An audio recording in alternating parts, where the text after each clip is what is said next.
ಇಂದಿನಿಂದ ವಿಧಾನಮಂಡಲ ಅಧಿವೇಶನ ಪ್ರಾರಂಭ ಆಗ್ತಾ ಇದೆ. ಹಾಗಾಗಿ ಈ ವಿಧಾನಮಂಡಲ ಅಧಿವೇಶನದಲ್ಲಿ ಸಾಕಷ್ಟು ವಿಚಾರಗಳ ಬಗ್ಗೆ ಕೂಡ ಚರ್ಚೆ ಆಗಲಿದೆ. ಹಾಗಾದ್ರೆ ಯಾವೆಲ್ಲ ವಿಚಾರಗಳು ಕಲಾಪದಲ್ಲಿ ಚರ್ಚೆಗೆ ಬರಬಹುದು ಅನ್ನೋದರ ಡೀಟೇಲ್ಸ್ ಅನ್ನು ನಿಮ್ಮ ಮುಂದೆ ಇಡ್ತಾ ಇದ್ದೀವಿ. ಕಳೆದ ಅಧಿವೇಶನದಲ್ಲಿ ಅಮಾನತುಗೊಂಡಿದ್ದ ಬಿಜೆಪಿ ಶಾಸಕರ ಅಮಾನತನ್ನ ವಾಪಸ್ ಪಡೆದುಕೊಂಡಿದ್ರು ಸ್ಪೀಕರ್ ಯುಟಿ ಖಾದರ್. ಕಲಾಪ ಆರಂಭದಲ್ಲೇ ಸ್ಪೀಕರ್ ನಿರ್ಧಾರವನ್ನ ಸ್ವೀಕರಿಸಲಿದೆ ಸದನ. ಈ ಬಾರಿ ಅಧಿವೇಶನದಲ್ಲಿ ಕೋಲಾಹಲ ಎಬ್ಬಿಸಲಿದೆ ಹಲವು ವಿಚಾರಗಳು ಅಂತ ಹೇಳಲಾಗ್ತಾ ಇದೆ. ದ್ವೇಷ ಭಾಷಣ ನಿಯಂತ್ರಣಕ್ಕೆ ಸಂಬಂಧಪಟ್ಟಂತಹ ವಿಧೇಯಕ ಮಂಡನೆಯಾಗುವ ಸಾಧ್ಯತೆ ಕೂಡ ಇದೆ. ಈ ಅಧಿವೇಶನದಲ್ಲಿ ಒಟ್ಟು 25ಕ್ಕೂ ಹೆಚ್ಚು ವಿಧೇಯಕಗಳ ಮಂಡನೆಯಾಗುವ ಸಾಧ್ಯತೆ ಇದೆ ಅಂತ ಹೇಳಲಾಗ್ತಾ ಇದೆ.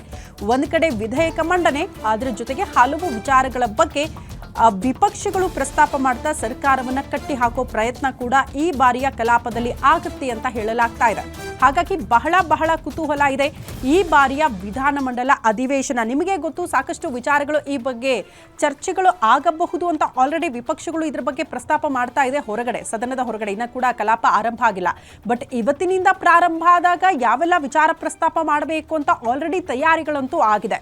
ಅದ್ರ ಜೊತೆಗೆ ಒಂದಷ್ಟು ವಿಧೇಯಕಗಳ ಮಂಡನೆಗೂ ಕೂಡ ಸರ್ಕಾರ ನಿರ್ಧಾರ ಮಾಡಿದೆ ಅಂತ ಹೇಳಲಾಗ್ತಾ ಇದೆ. ಹಾಗಾಗಿ ಈ ಬಾರಿಯ ಕಲಾಪ ಯಾವ ರೀತಿಯ ಬೆಳವಣಿಗೆಗಳಿಗೆ ಸಾಕ್ಷಿ ಆಗುತ್ತೆ ಅನ್ನೋದನ್ನ ಗಮನಿಸಬೇಕು. ಯಾಕಂದ್ರೆ ಪ್ರತಿ ಬಾರಿ ಈ ರೀತಿ ಕಲಾಪಗಳು ಆದಾಗ್ಲೂ ಕೂಡ ಜಸ್ಟ್ ಕೋಲಾಹಲ ಗದ್ದಲದಲ್ಲೇ ಮುಗಿದು ಹೋಗ್ಬಿಡುತ್ತೆ. ಹಾಗಾಗಿ ಈ ಬಾರಿ ಆ ರೀತಿ ಗದ್ದಲ ಕೋಲಾಹಲದಲ್ಲಿ ಅದು ಎಂಡ್ ಆಗಬಾರದು.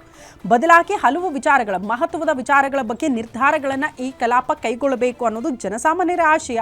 ಬಟ್ ಜನಪ್ರತಿನಿಧಿಗಳ ಆಶಯ ಹೇಗಿರುತ್ತೆ ಅನ್ನೋದನ್ನ ನಾವು ಕಾದು ನೋಡಬೇಕಾಗುತ್ತೆ.